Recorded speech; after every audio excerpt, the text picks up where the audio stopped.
మేము గత 5-6 రోజులుగా జూబ్లీ హిల్స్ ఉప ఎన్నిక అయినటువంటి ఇక్కడ హైదరాబాద్లో అదే బోరుబండ ప్రాంతంలో నాకు ఇన్ఛార్జ్ ఇచ్చారు.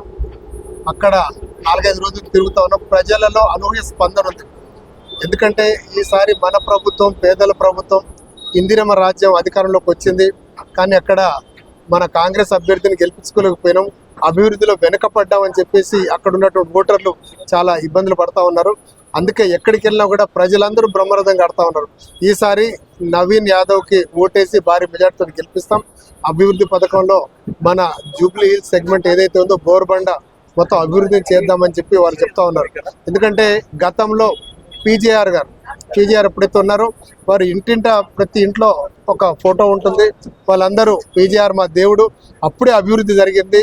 ఆయన కార్మిక నాయకుడు, మా ఇంటి బిడ్డలాగా పనిచేశాడు. ఆ తర్వాత ఇప్పటి వరకు ఎటువంటి నాయకుడు మా కష్టాలు తీర్చలేదు.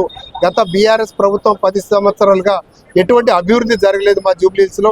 ఈసారన్నా రేవంత్ రెడ్డి గౌరవ ముఖ్యమంత్రి వర్యులు వారి ఆధ్వర్యంలో మన కాంగ్రెస్ ప్రభుత్వంలో ఈసారి నవీన్ యాదవ్ని గెలిపించి భారీ మెజార్టీ తోటి ఈసారన్నా మనం జూబ్లీ హిల్స్ని మనం ప్రగతి పదంలో నడిపిద్దాం, అభివృద్ధి చేద్దామని చెప్పేసి అమ్మలక్కలు, అదేవిధంగా ముస్లిం మైనార్టీ సోదరులందరూ భారీ ఎత్తున చెప్తా ఉన్నారు.